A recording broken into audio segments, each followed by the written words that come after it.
Hello UPSC aspirants, welcome to Study Regime. आज हम बात करेंगे why we fail prelims after doing everything.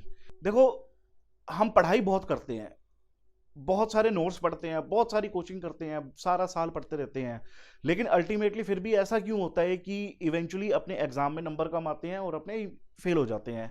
भले एक दो नंबर से ही फेल हो, लेकिन हो जाते हैं। तो ये एक बहुत सीरियस इशू है। तो आज हम इसी इशू के ऊपर डिस्कस करते हैं। ये प्रॉब्लम जो है ये बेसिकली आपको कोई नहीं बताएगा, और जबकि मैक्सिमम बच्चों के फेल होने के पीछे यही प्रॉब्लम मेन होती है। तो क्या है वो देखते हैं। देखिए, एक लॉ ऑफ 40-40-20 होता है, ठीक है। हम इसको भूल जाते हैं। अब कैसी है, देखिए, हमने हंड्रेड्स ऑफ टेस्ट लगा लिए, खूब सारी पढ़ाई कर ली, लेकिन फिर भी हम फेल हो गए। क्यों? ऐसा क्यों होता है?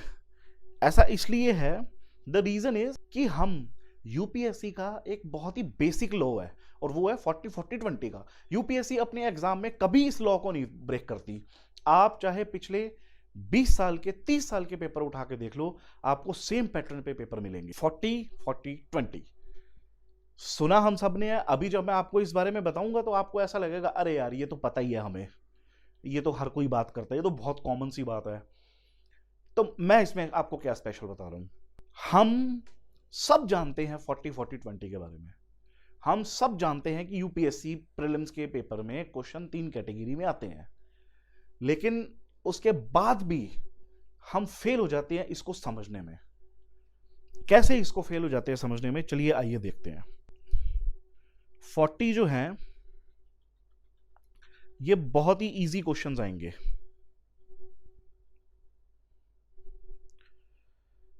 अनदर 40 क्वेश्चंस जो हैं ये होते हैं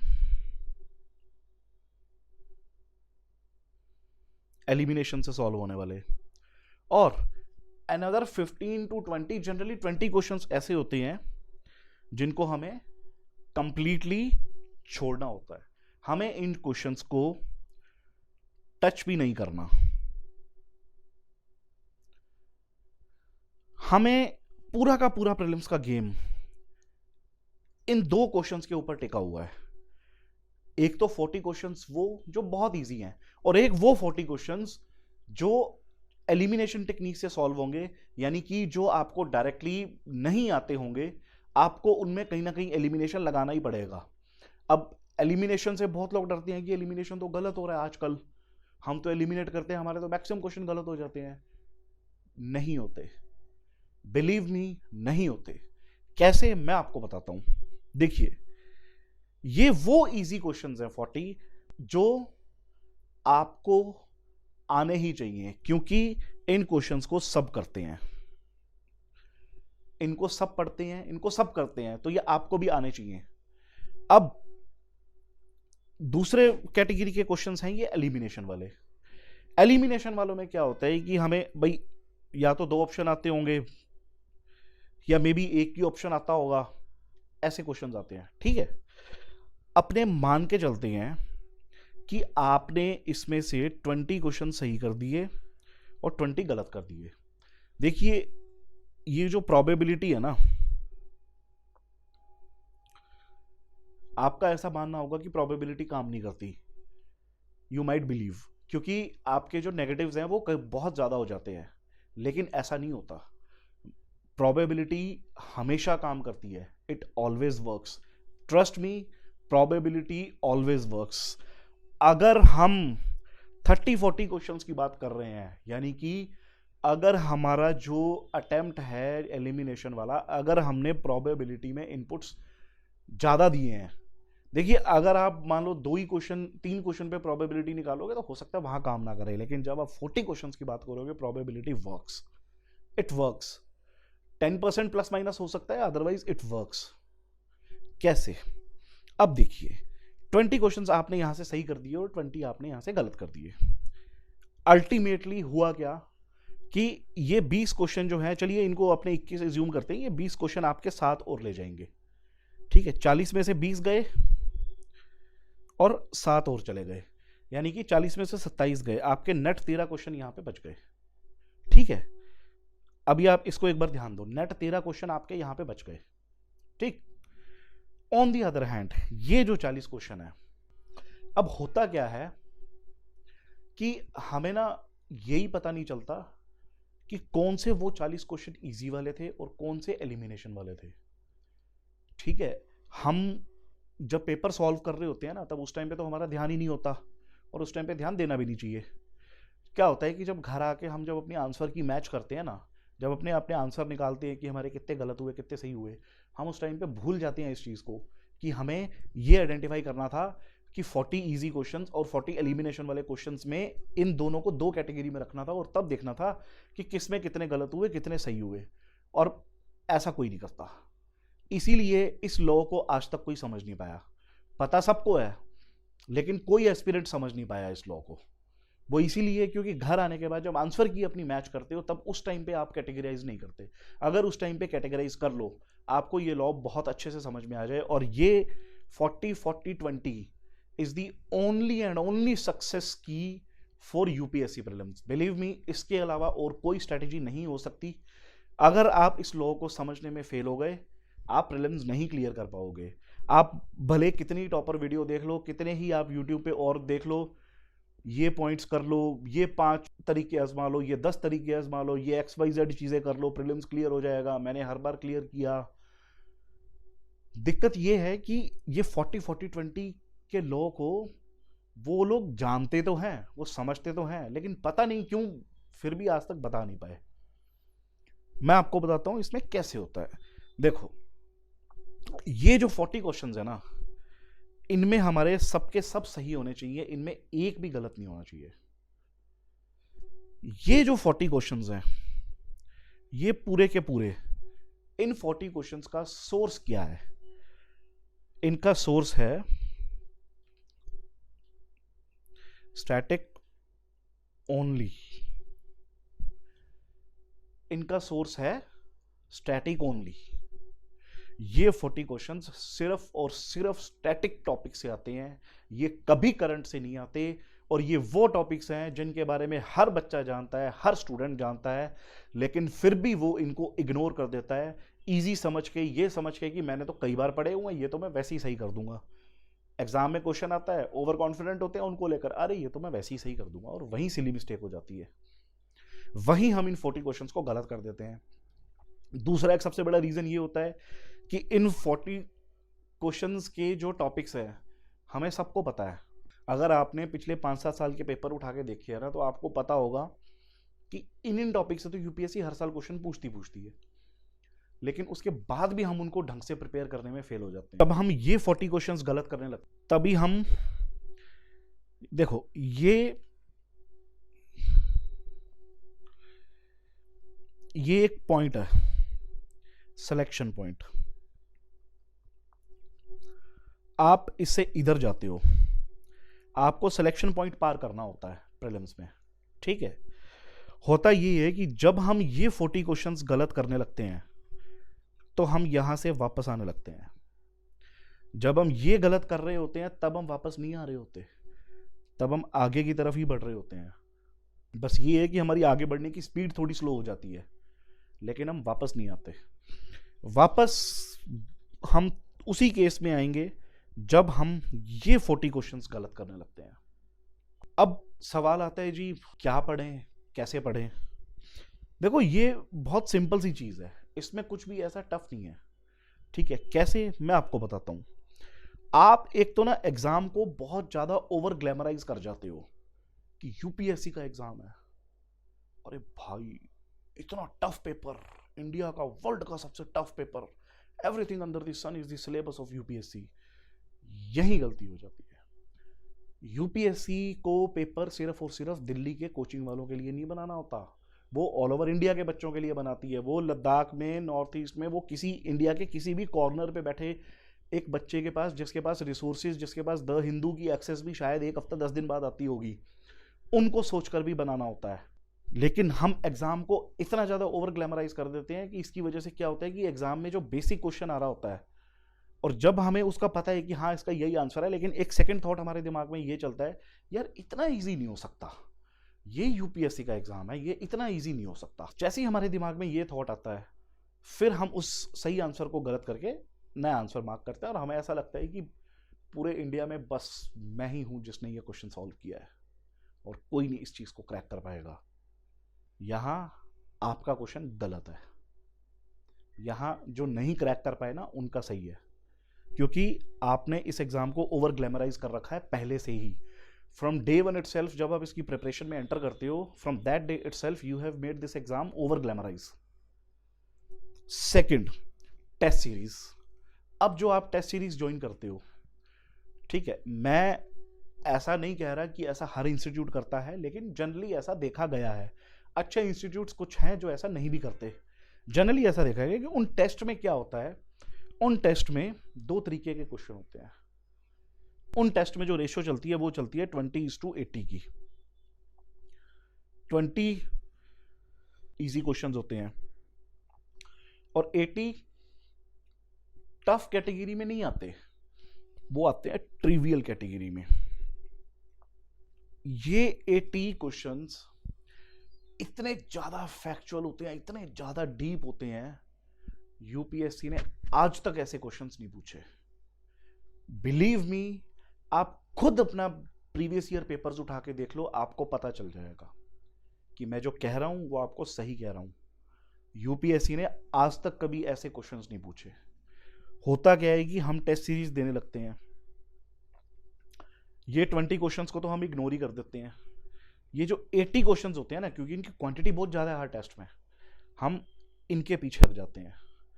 हम ऑल इंडिया रैंक के पीछे लग जाते हैं, हम टेस्ट सीरीज में मार्क्स के पीछे लग जाते हैं, एज इफ कि हमें सिलेक्शन तो टेस्ट सीरीज में चाहिए।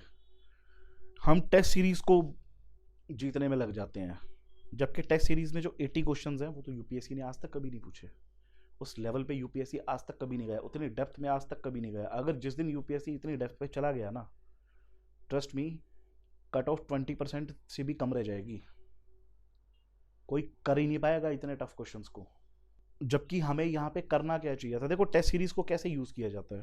टेस्ट सीरीज को यूज किया जाता है कि जो आपने पढ़ा है, जो आपने पहले बेसिक टॉपिक्स आइडेंटिफाई कर लिए, टेस्ट उठाओ, भले आपको उस टेस्ट में 20-25 क्वेश्चन ही मिले उससे रिलेटेड, आपको सिर्फ और सिर्फ उन्हीं पर फोकस करना है कि मुझे ये प्रैक्टिस करनी है कि ये 20-25 क्वेश्चन मेरे गलत नहीं होने चाहिए। और बाकी जो टेस्ट सीरीज के क्वेश्चन आपको नहीं आ रहे ना, उनकी तरफ देखना भी नहीं है मुड़ के कभी, नेवर। घर जाकर भी उनको तो फाड़ के अलग फेंक देना, तुरंत उनको डस्टबिन में डाल देना कि मुझे ये कभी नहीं देखने क्या थे। सिर्फ उन 20-25 क्वेश्चंस के ऊपर प्रैक्टिस करनी है कि ये मेरे गलत नहीं होने चाहिए। इस तरीके से अगर आपने टेस्ट सीरीज को यूज किया तो डेफिनेटली आप प्रीलिम्स क्लियर करेंगे। थर्ड, यूट्यूब की वीडियोस, फेसबुक पे तरह तरह की वीडियोस मिलेंगी। पेपर हो जाता है, आज प्री का पेपर था, 2 दिन बाद उन्हीं 20 क्वेश्चंस पे डिस्कशन होने लगती है जो एक्चुअल में हमें छोड़ने थे, और जो इस बार यूपीएससी ने पूछ लिया अब अगली बार कभी नहीं पूछेगा। पूरा 6 महीने हम उन्हीं के ऊपर फोकस करते रहते हैं। मेरे से वो 20 क्वेश्चंस नहीं हुए, मुझे वो 20 क्वेश्चंस करने हैं। ये क्वेश्चन कैसे नहीं हुआ मेरे से, ये कहाँ से आ गया? यूपीएससी तो कुछ भी पूछ रही है, यूपीएससी तो सरप्राइज करती है, ये तो कुछ भी पूछते हैं, एकदम सरप्राइज करके रखते हैं। जबकि ये 20 क्वेश्चंस तो असल में हमें पूरी तरह छोड़ने थे, क्योंकि हमारा सिलेक्शन तो इन्हीं 40+13 से ही हो रहा है। 40+13 का मतलब है 53, और 53 का मतलब है 106 नंबर। 106 नंबर अगर आपके आ रहे हैं, चलो मैं कहता हूं इसको और कम कर लो, आप इस 40 को भी आप 38 कर लो, चलो 37 कर लो राउंड फिगर। 37+13 पूरे 50 क्वेश्चंस हो गए, तब भी आपके 100 मार्क्स आ रहे हैं। No one can stop you from clearing the prelims, and believe me, this is the only strategy to clear the prelims. आपको उन 40 क्वेश्चंस पे बहुत ज़्यादा फोकस करना है, कि ऐसा फोकस करना है कि उनमें मेरा एक भी गलत ना हो। और जो 20 एलिमिनेशन वाले थे, उसके अंदर आपकी जो एलिमिनेशन टेक्निक है वो शॉर्टकट्स नहीं होनी चाहिए, जो आजकल मार्केट में चल रही है कि ये वर्ड देख लिया तो ये गलत हो गया, अगर ऐसा ऑप्शन आ रहा है तो वो हमेशा सही होगा। ये इनसे नहीं होता। यूपीएससी ने 2021 और 2022 के क्वेश्चन पेपर को आप उठा के देख लो, इन सारी एलिमिनेशन टेक्निक्स को ढंग से धोया है यूपीएससी ने। उन्होंने प्रूव किया इस चीज़ को कि हम पेपर इसके अलावा भी बना सकते हैं। जो दावे करते हैं ना कि यूपीएससी के पास ऑप्शन नहीं है इसके अलावा, वो ऐसे ही बना सकते हैं। उन्होंने इस मिथ को ब्रेक किया है कि we can, there are other ways also.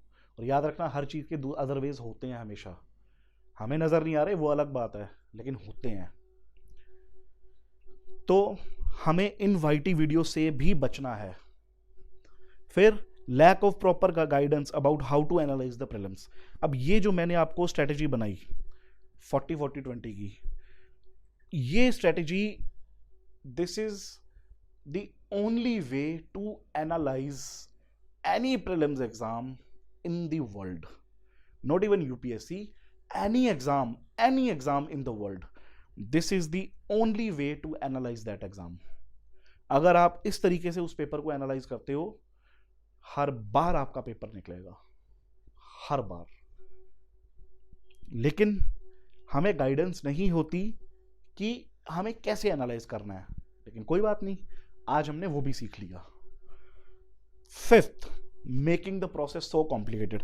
अब जब ये चार चीजें आप ऐड करते हो ना, जब ये चार चीजें ऐड हो जाती हैं, तो अल्टीमेटली क्या होता है, आप अपने प्रोसेस को बहुत ज्यादा कॉम्प्लिकेटेड कर लेते हो, उसको एक इतना बर्डन बना लेते हो, वो इतना कॉम्प्लिकेटेड हो जाता है कि आप खुद उसके अंदर फंस के रह जाते हो और इससे बाहर निकल ही नहीं पाते। और फिर अल्टीमेटली शुरू होता है एक vicious cycle. Point number 1, point number 2, point number 3 और पॉइंट नंबर 4 का।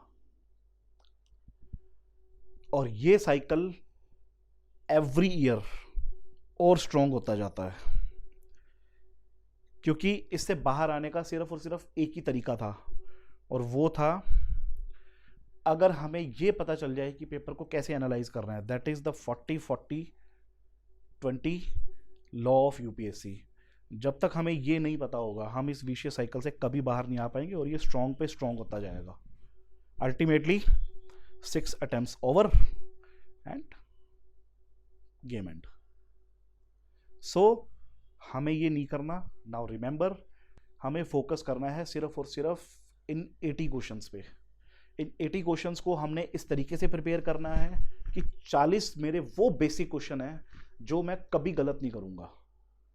और ये 40 क्वेश्चन याद रखना, स्टैटिक से ही आते हैं, ये करंट से नहीं आते। अब सब्जेक्ट्स जो हैं वो कोई भी हो सकते हैं, आप अपनी चॉइस के उठा लो। वो सब्जेक्ट उठा लो जिनमें ऑन एन एवरेज हर साल 12 से 15 क्वेश्चन आते हैं। ऐसे आप 3-4 सब्जेक्ट उठा लो, उन सब्जेक्ट्स को बढ़िया से अच्छे से प्रिपेयर कर लो। ऐसा नहीं होता कि पहले प्रायोरिटी पहले पॉलिटी की होनी चाहिए, फिर उसकी होनी चाहिए, फिर इसकी होनी चाहिए, फिर उसकी होनी चाहिए। ये भी एक मिथ है। आप अपनी मर्जी से ऐसे 4 सब्जेक्ट उठा लो जिनमें से हर साल ऑन एन एवरेज 12 से 15 क्वेश्चन आ रहे हैं, और उन सब्जेक्ट्स के अंदर वो टॉपिक्स आइडेंटिफाई कर लो। देखो, हर सब्जेक्ट के अंदर आपको 25-30-40 टॉपिक मिलेंगे, लेकिन उसमें से most important topics, strategic topics, वो टॉपिक्स जो इन 40 क्वेश्चंस में आते हैं, ऐसे आपको हर सब्जेक्ट में मुश्किल से 10 से 12 टॉपिक ही मिलेंगे। सो माय डियर फ्रेंड्स, अपने ऐसे फेवरेट के 4-5 सब्जेक्ट उठा लो और उन सब्जेक्टों में से वो 10-12 टॉपिक्स आइडेंटिफाई कर लो। मैं एक और सेपरेट वीडियो बना दूंगा जिसके अंदर हम ये सारे टॉपिक्स के बारे में डिस्कस करेंगे कि किस सब्जेक्ट से कौन कौन से वो टॉपिक्स हैं जहां से हर साल क्वेश्चन आते ही आते हैं, और डेफिनेटली वो 40 क्वेश्चन तो 100% वहीं से आते हैं। इनफैक्ट 40 नहीं, उन टॉपिक्स में से आपको 50-55 क्वेश्चन मिलेंगे। 40 क्वेश्चन तो मैं इसलिए बोल रहा हूँ क्योंकि ये स्ट्रेटेजी के हिसाब से है 40-40-20। अदरवाइज उन टॉपिक्स में से आपको 50+ क्वेश्चंस 100%, 55+ क्वेश्चंस गारंटीड आपको मिलेंगे। ऐसा हो ही नहीं सकता कि उनमें से क्वेश्चंस ना आए। ठीक है, तो और जो रिमेनिंग 40 क्वेश्चंस हैं यानी कि एलिमिनेशन वाले, उनको हमने इन्हीं टॉपिक्स को, इन्हीं सब्जेक्ट्स को, जो सब्जेक्ट्स हमने आइडेंटिफाई करे थे 4-5, इन्हीं सब्जेक्ट्स को हमने इस तरीके से तैयार करना है कि हम उन्हीं में से एलिमिनेशन भी कर पाए। यहां रोल आएगा आपके करंट अफेयर्स का। करंट अफेयर से पेपर नहीं निकलता, ये याद रखना। Current affairs can never make you clear this exam. This is the static part which can make you clear the exam. Current affairs is just an add on to that. सिर्फ current affair से आप paper नहीं निकाल सकते, static आपको करना पड़ेगा। 40 के 40 क्वेश्चन आपको सही करने पड़ेंगे। रिमेनिंग 40 क्वेश्चंस के अंदर 20 क्वेश्चंस करंट के होंगे और 20 क्वेश्चन आपके अगेन स्टैटिक के होंगे। उन 40 क्वेश्चंस में आपके पास चॉइस होगी कि आप उनमें से आधे गलत कर दो, आधे सही कर दो, आपका सिलेक्शन कोई नहीं रोक सकता। This is the only strategy available. So friends, अपने आप को डिसगाइज मत करो, अपने आप को डाइवर्ट मत करो, इधर उधर से मत देखो। याद रखो, हर एक अटेम्प्ट की कीमत होती है, in terms of finance, in terms of mental health, in terms of age, everything. So thank you so much.